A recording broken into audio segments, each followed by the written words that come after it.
Stengsiuosi apžvelgti personalizuotos medicinos pasiekimus dėja jau nustatyto plaučių vėžio, ne taip kaip prevencija ar ankstyvos diagnostikos. Ir jeigu pažiūrėsime į personalizuotos medicinos apibrėžimą, kas tai yra personalizuota medicina, tai individualizuoto gydymo modelis, kuris remiantis žiniomis apie sergančiojo genotipą ir fenotipą bei ligos molekulinį profilį taikomas parenkant gydymą. Ir bendrai schematiškai, kaip tai atrodo, mes matome, kad susideda iš personalizuoto gydymo, kas yra aišku, ir personalizuotos diagnostikos.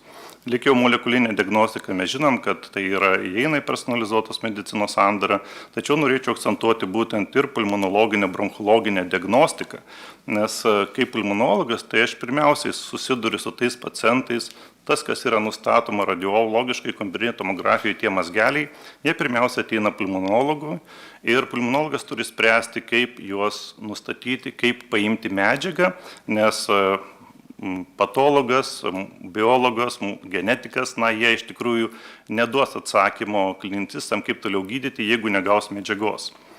Kitos dar yra dalykai, kad iš tikrųjų Lietuvoje, kaip ir visame pasaulyje, jau keičiasi plaučių vėžio histologinis pasiskirstimas. Ir jeigu matote iš šito grafo, jeigu anksčiau dominavo plokščių ląstelių plaučių vėžys, jis buvo centre, lengvai pasiekiamas, tai dabar jau daugėja tų vadinamų liaukinių vėžių, kur yra giliai plaučių audinyje. Ir įdiegus plaučių vėžio patikrą, ankstyvą diagnostiką, tai be abejo, kaip matėm ir iš gerbiamo Edvardo paskaitos, mes turėsime daug tų mažų darinukų, kuriuos reikės nustatyti, kuriuos reikės diagnozuoti. Ir klausimas, kokias mes turime technologijas, kokius turime personalizuotus inovatyvius diagnostikos metodus. Čia aš juos palyginau iš tikrųjų tradicinį, standartinį tyrimą, ko mes galime tikėtis. Mes galime tikėtis diagnostinės vertės apie 30%. Tai reiškia, iš 10 tik 3 pacientam mums pavyks tą darinuką pasiekti.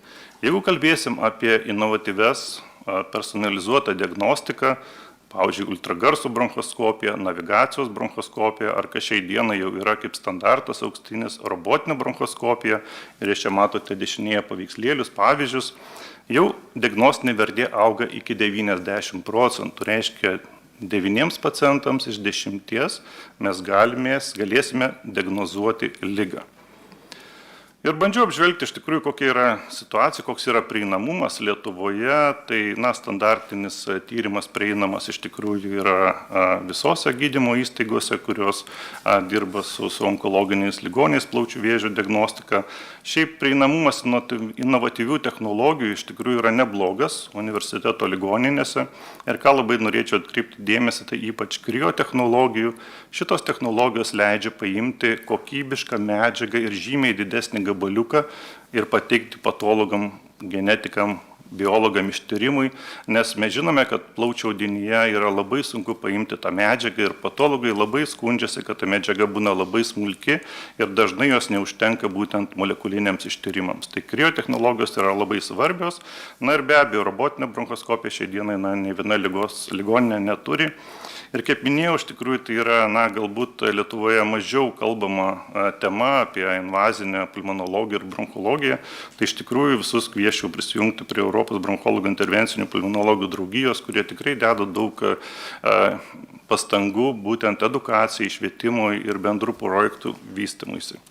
Dabar kalbant apie jau neinvazinę, o molekulinę personalizuotą diagnostiką, tai iš tikrųjų plaučių vėžio atveju jinai prasidėjo, kaip matome, nuo 2000 metų pradžios, kai buvo atrastas pirmasis genas, EGFR geno mutacijos, po to sekė ALKas, imunožymo PDL1 ir vis daugiau buvo atrasta tų genų taikinių, kuriems buvo pritaikytas gydymas. Ir čia buvo susidurta su tokia problema, kad iš tikrųjų iš vienos pusės genų daug, jeigu mes juos tirsime atskirai kiekvieną, tai iš tikrųjų gali nebeužtekti jau tos medžiagos plaučių audinio, kur yra smulki. Laikas labai įsitęs, nes jeigu paeiliui mes darysim tos tyrimus, ir be abejo kiekvieno tyrimo kaštai vis labiau augs. Todėl šiai dienai standartas yra naujos kartos sekvenavimo tyrimas, kuris jau nuo pavienių genų ištyrimų einama iki visiško profiliavimo. Kokia Lietuvoje situacija yra Lietuvoje? Tai iš tikrųjų būtent pagrindinių tų genų tyrimai, jie buvo kompanijų kompensuojami nuo 2000 metų pradžios. 21 metais jau SAMO patvirtintas AGFR geno mutacijos tyrimas. Na ir reikia tikrai labai pasidžiaugti, kad jau nuo šių metų mes turime iš tikrųjų naujos kartos sekoskaitos tyrimą, kompensuojamą ir tas yra prieinama mūsų ligonėms.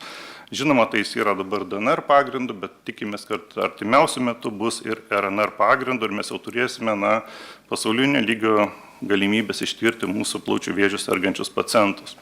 Labai svarbu yra ir biobankai, nes biobankai kaupia visą tą patologinę medžiagą, kuri ateityje gali būti panaudota tiek gydymui, tiek ir mokslo tikslams. Tai reikia tikrai pasidžiaugti, kad jau dabar Lietuvoje yra ir 4.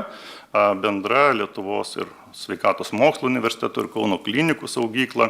Jinai pradėjo veikti šiais metais ir mes kaip pavyzdys pradėjom rinkti plaučių ligų studiją, tai kolekciją ir matome per 5 mėnesius labai aktyviai vyksta tas įtraukimas, sutikimo dalyvauti netoli 200, parafiniai blokai 150, histologiniai vaizdai apie 700. Ir kas labai svarbu, yra pakartotiniai tyrimai, nes jeigu mes kalbam apie precizinę taikinių terapiją, mes žinome, kad įsivysto rezistentiškos mutacijos, keičiasi genai.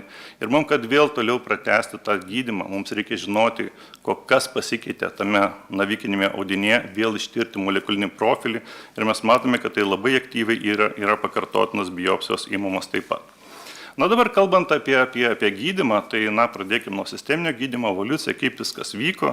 Matome, iki praeitą šimtmetis, 80 metai, iki to nebuvo jokio efektyvaus gydymo, jokio įrodyto efektyvaus gydymo, praktiškai pacientai buvo negydomi, nes nebuvo gydymo. Ir tik tais apie 80 metų pradžioje pirmą kartą buvo įrodyta, kad chemoterapijos kombinacijos yra žymiai veiksmingesnės negu geriausia palaikomoji priežiūra, tai yra praktiškai placebo. Ir kaip pastebėsim, ilgą laiko tarpą iš principo nebuvo išrasta jokių naujų vaistų, jokių gydymo metodikų, kol 2000 metų pradžioje prasidėjo taip vadinama personalizuotos medicinos era. Ir pradžioj tai buvo taikinių terapija, kaip minėjau, pirmas genas buvo AGFR genas, nuo to prasidėjo taikinių terapija ir praktiškai po 15 metų atsirado ir imunoterapija. Ir klausimas, ar tik tais apsiribojama būtent dabar personalizuota precizinė medicina tik išplitusių plaučių vėžio atveju? Ne. Mes matome, kad ne tik 4 stadijos plaučių vėžio atveju, tačiau ir 3 stadijos lokaliai išplitusio ir 1-2 stadijos, tai yra ankstyvo plaučių vėžio atveju, personalizuota medicina turi savo vietą. Ir pagrindinis klausimas, ar tai yra progresas gydymo efektyvumo prasme. Ir šitoje skaidrėje aš pateikiu išplitusio plaučių vėžio gydymo efektyvumą. Mes matome, yra pateikta išgyvenamumo medianos mėnesiais ir taip pat 5 metų išgyvenamumas. Pradėkime nuo to, kad pilkas tulpelis, tai yra iki aktyvaus gydymo, efektyvaus gydymo eros, dar iki chemoterapijos era, kiek gyvendavo pacientai nustačius išplitusi plaučių vėžį, tai vidutiniškai 4 mėnesius ir 5 metų išgyvenamumas sudarė tik apie 2%. Kaip minėjau, praeito šimtmečio 80 metai patvirtinta chemoterapija. Ar tai buvo efektyvus gydymas? Taip. Tai buvo efektyvus gydymas, išgyvenamumas vidutiniškai 8-10 mėnesių, bet niekada nesiekė daugiau kaip metų, o 5 metų išgyvenamumas tai buvo labai neženklus pagerėjimas apie 6%. Ir jau atsiradus personalizuotos medicinos eroj, tai mes matome, kad labai ženkliai išaugo šitie visi rodikliai. Išgyvenamumo mediana siekia jau ir 5 metus, o 5 metų išgyvenamumas pritaikius taikinių terapiją, precizinę taikinių terapiją gali siekti 50 ir daugiau procentų. Ar šitas efektas yra tik išplitusio plaučių vėžio atveju? Ne. Precizinė personalizuota medicina eina ir į kitas sritis. Mes matome ir rezektabilaus plaučių vėžio atveju. Taikoma taikinių terapija po plaučių vėžio operacijos, vėlgi 5 metų išgyvenamumas siekia jau apie 90%, reiškia didžioji dalis pacientų gali būti išgydoma, lygiai taip pat ir lokaliai išplitusio plaučių vėžio atveju, kai kombinuojam nerezektabilaus vėžio atveju, vėlgi auga bendras išgyvenamumas ir efektyvumas. Ir visą laiką lieka klausimas, mes turime liktais taikinių terapiją, turime imunoterapiją ir žinoma, kaip gerbiamas Česas sakė, kad kai kurie taikinių terapijos vaistai nėra pas mus kompensuojami, mes neturim galimybės juos gydyti, gal tiesiog gydykime imunoterapiją. Tai plaučių vėžio personalizuoto gydymo algoritmas labai aiškiai sako, kad pirmas žingsnis reikia ištirti, ar tai yra vedančiosios mutacijos vedliai. Ir jeigu jos yra nustatomas, mes turim skirti taikinių terapiją.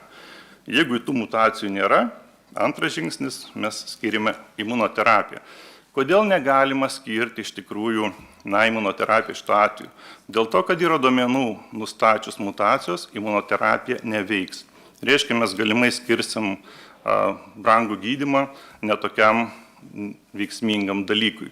Ir antras dalykas yra įrodyta, kad jeigu mes skirsime imunoterapiją pradžioj, o paskui gausim galbūt per retas ligas kompensaciją taikinių terapijai, tai reikšmingai nepageidavimų poveikių išauga drastiškai.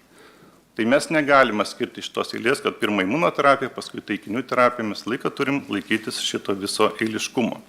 Ir kalbant apie būtent taikinius, apie molekulinius taikinius, šiai dienai čia yra pateikti ES, EMOS patvirtinti, registruoti būtent vaistai pagal visas tas molekulinės mutacijas. Ir jeigu pažiūrėsime, ką mes turime Lietuvoje, tai mes turime Lietuvoje tikrai gana neblogą situaciją su dviem mutacijom, tai yra GFR mutacijos ir ALK translokacijos. Tikrai šitoj situacijai vaistai yra galbūt ir neblogi situacija, tačiau kas liečia kitas mutacijas, tai mes matome, kad iš tikrųjų to prieinamumo mūsų pacientam mes neturim ir iš tikrųjų ir labai kažkokių alternatyvų nelabai galim daug pasiūlyti. Ir kaip gerbiamas Edvardas pateikė iš tikrųjų straipsnius tarptautinius, aš irgi pateikiu straipsnį, kuriame mes apžvelgiam iš tikrųjų, kiek mano žiniom, tai Lietuvoje yra vienas toks tarptautiniam publikuotas, mes pažiūrėjom būtent molekulinį profiliavimą plaučių vėžių sergantiems pacientams, išplitusių plaučių vėžių pacientams, ištyrėm kelis šimtus pacientų, ir dabar pažiūrėjom, kokią dalį sudarytų pacientai atmetus tą, ką mes dabar turim kompensaciją. Tai yra GFR, ALK mutacijom, taip, visi kiti ir nustatėm, kad tai apie 30% pacientų nustatoma yra taikininės tam tikros pažaidos, kurioms yra jau ES prieinami taikinių terapijos vaistai, ir šiai dienai mes Lietuvoje jų neturim prieinamumo. Čia išvardinti yra tos molekulinės pažaidos, mes matome, kad iš tikrųjų kiekviena atskirai ta molekulinė pažaida, dažnis nėra didelis, bet bendrai paėmus tai yra apie 30% visų pacientų dar neturi prieinamumo prie šiuolaikinių vaistų. Ir be abejo, iš tikrųjų, kadangi viskas intensyvėja, viskas kompleksiškai, mes turime ir diagnostikos naujas technologijas, mes turime ir naujos kartos sekoskaitos tyrimus, kur begalė genų, mes turime begalę visokiausių vaistų ir labai svarbu yra daugiadalykės komandos, nes tai yra personalizuotos medicinos variklis. Mes esame pripratę prie daugiadalykių komandų, gydytojų specialistų, tačiau šiai dienai jau yra kūriamos ir ligoninėje, pradeda darbą ir molekulinės, onkologinės daugiadalykės komandos ir manau, kad labai svarbu šitoje vietoje yra ir tobulėti būtent tom komandom, gilinti žinias. Ir kaip vieną pavyzdį norėčiau pateikti, kaip ir mūsų klinikos iš tikrųjų dalyvauja Europos plaučių vėžio daugiadalykės komandos optimizavimo programoje, kur yra sukūriamas tinklas iš visų lyderiaujančių ligoninių, ir būtent keičiamasi geriausia praktika, kaip suteikti geriausią paslaugą mūsų pacientams.